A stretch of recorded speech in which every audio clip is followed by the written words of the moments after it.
तृतीय अध्याय। श्री सूत जी ने कहा, हे श्रेष्ठ मुनियों, अब आगे की एक कथा कहता हूँ। पूर्व काल में उल्कामुख नाम का एक महान बुद्धिमान राजा था। वह सत्यवक्ता और जितेंद्रिय था। प्रतिदिन देवस्थानों पर जाता तथा गरीबों को धन देकर उनके कष्ट दूर करता था। उसकी पत्नी कमल के समान मुख वाली और सती साध्वी थी। भद्रशिला नदी के तट पर उन दोनों ने श्री सत्यनारायण भगवान का व्रत किया। उस समय वहां साधु नामक एक वैश्य आया। उसके पास व्यापार के लिए बहुत सा धन था। वो वैश्य नाव को किनारे पर ठहराकर राजा के पास गया। राजा को व्रत करते हुए देखकर उसने विनय के साथ पूछा, हे राजन, भक्ति युक्त चित्त से आप क्या कर रहे हैं? मेरी सुनने की इच्छा है, कृपया आप ये मुझे भी बताइए। महाराज उल्कामुख ने कहा, हे साधु वैश्य, मैं अपने बंधु बांधुओं के साथ पुत्र आदि की प्राप्ति के लिए महान शक्तिमान श्री सत्यनारायण भगवान का व्रत पूजन कर रहा हूँ। राजा के वचन सुनकर साधु नामक वैश्य ने आदर से कहा, हे राजन, मुझे भी इसका सब विधान बताएं। मैं भी आपके कथानुसार इस व्रत को करूंगा। मेरे भी कोई संतान नहीं है। मुझे विश्वास है इससे निश्चय ही मेरे भी संतान होगी। राजा से सब विधान सुन व्यापार से निवृत्त हो वो वैश्य आनंद के साथ अपने घर आया। वैश्य ने अपनी पत्नी से संतान देने वाले उस व्रत का समाचार सुनाया और प्रण किया कि जब मेरे संतान होगी तब मैं इस व्रत को करूंगा। साधु ने वचन अपनी पत्नी लीलावती से भी कहे। एक दिन उसकी पत्नी लीलावती आनंदित हो सांसारिक धर्म में प्रवृत्त होकर श्री सत्यनारायण भगवान की कृपा से गर्भवती हो गई। 10वें महीने में उसने एक सुंदर कन्या को जन्म दिया। दिनों दिन वो कन्या इस तरह बढ़ने लगी जैसे शुक्ल पक्ष का चंद्रमा बढ़ता है। कन्या का नाम कलावती रखा गया। तब लीलावती ने मीठे शब्दों में अपने पति को स्मरण दिलाया कि आपने जो भगवान का व्रत करने का संकल्प किया था, अब आप उसे पूरा करिए। साधु वैश्य ने कहा, हे प्रिय, मैं कन्या के विवाह पर इस व्रत को करूंगा। इस प्रकार अपनी पत्नी को आश्वासन दे वो व्यापार करने चला गया।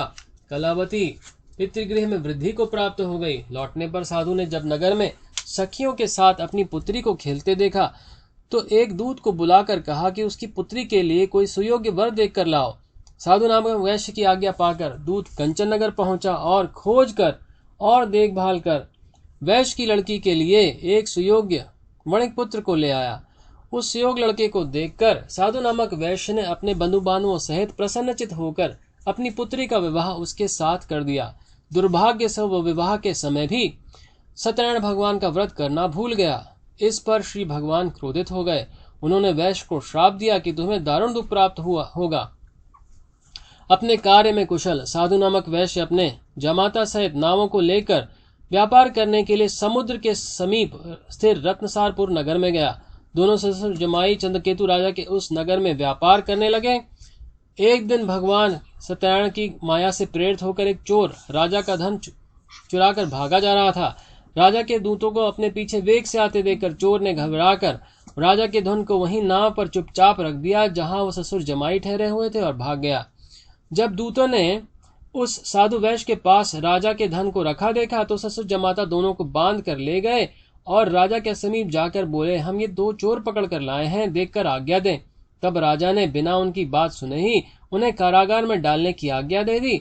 इस प्रकार राजा की आज्ञा से उनको कठिन कारावास में डाल दिया गया तथा उनका धन भी छीन लिया गया। सत्यनारायण भगवान के श्राप के कारण साधु वैश्य की पत्नी लीलावती और पुत्री कलावती भी घर पर बहुत दुखी हुई। उनके घर में रखा धन चोर चुरा कर ले गए। शारीरिक व मानसिक पीड़ा तथा भूख प्यास से अति दुखित हो भोजन की चिंता में कलावती कन्या एक ब्राह्मण के घर गई। उसने ब्राह्मण को श्री सत्यनारायण भगवान का व्रत करते देखा। उसने कथा सुनी तथा प्रसाद ग्रहण कर रात को घर आई।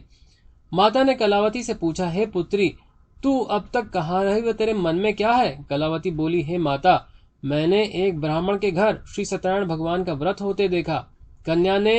कन्या के वचन सुनकर लीलावती ने सत्यनारायण भगवान के पूजन की तैयारी की।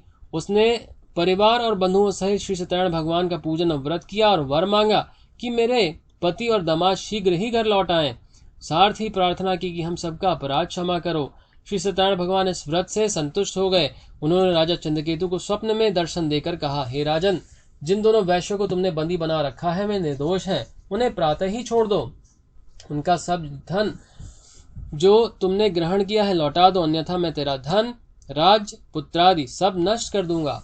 राजा से ऐसे वचन कहकर भगवान अंतर्धान हो गए। प्रातःकाल राजा चंद्रकेतु ने सभा में सबको अपना स्वप्न सुनाया और सैनिकों को आज्ञा दी कि दोनों वणिक पुत्रों को कैद से मुक्त कर सभा में लाया जाए। दोनों ने आते ही राजा को प्रणाम किया।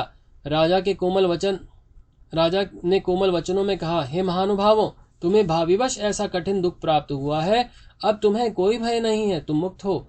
ऐसा कहकर राजा ने उनको नए नए वस्त्राभूषण पहनवाए तथा उनका जितना धन लिया था उससे दूना लौटाकर आदर के साथ विदा कर दिया। दोनों वैश्य अपने घर को चल दिए। इति श्री सत्यनारायण कथा तृतीय अध्याय संपूर्ण।